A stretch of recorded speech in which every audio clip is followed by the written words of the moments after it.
approchez encore un peu. Aujourd'hui, on fête un anniversaire, un vrai 40 bougies. Le 21 février 1986, au Japon, une petite disquette jaune changeait tout. Si je te dis Zelda 1, tu penses à quoi? Un vieux truc en 2D? Des pixels qui piquent? Un gamin en tunique verte un peu perdu?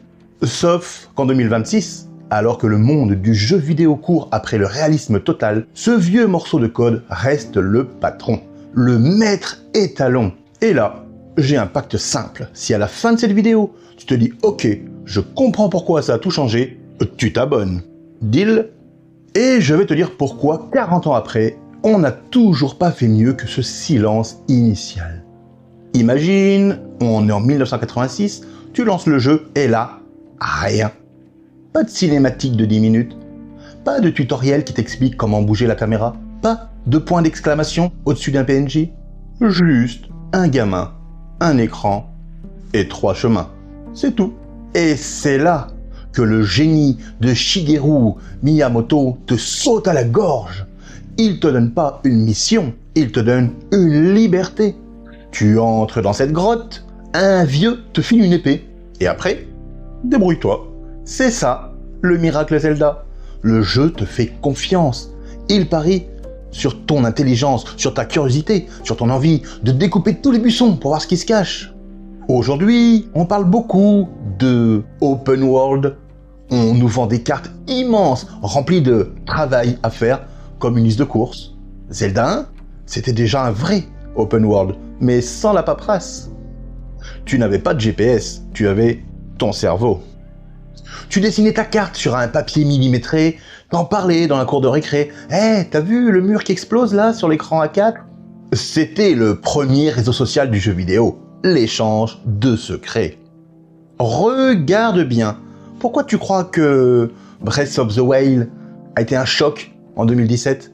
Parce que l'équipe de Nintendo a fait un truc dingue. Ils ont pris l'esprit de 1986 et l'ont remis en 3D.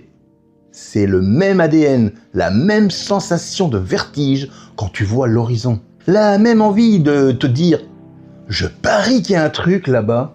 Zelda 1, c'est pas une antiquité, c'est une fondation. Si tu enlèves ce jeu, une partie de ta ludothèque actuelle s'écroule. Et parlons de l'objet. Cette cartouche dorée, elle brillait dans le salon. Elle te disait « Je suis pas un jeu de sport, je suis pas un jeu de tir, je suis une légende ». Et tu sais quoi? Même 40 ans plus tard, ça marche encore. Pourquoi? Parce qu'il a compris que l'aventure, c'est pas le nombre de polygones à l'écran. L'aventure, c'est ce qui se passe dans ta tête quand le jeu te laisse enfin tranquille. Quand il arrête de te tenir la main pour te laisser courir dans l'herbe. Alors, respectez le vieux, respectez le premier bouclier, respectez le premier donjon. Si aujourd'hui tu as encore des frissons en entendant ces quelques notes, alors tu sais. Mets-moi en commentaire ton meilleur souvenir de découverte dans un Zelda. Ce moment où tu t'es dit « Waouh, j'ai trouvé ça tout seul !»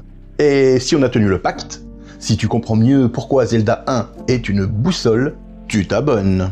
On fête les 40 ans d'un monument. Reste fantasque, reste explorateur et surtout, n'oublie jamais que le plus grand secret d'Hyrule, c'est ta propre curiosité. À la prochaine!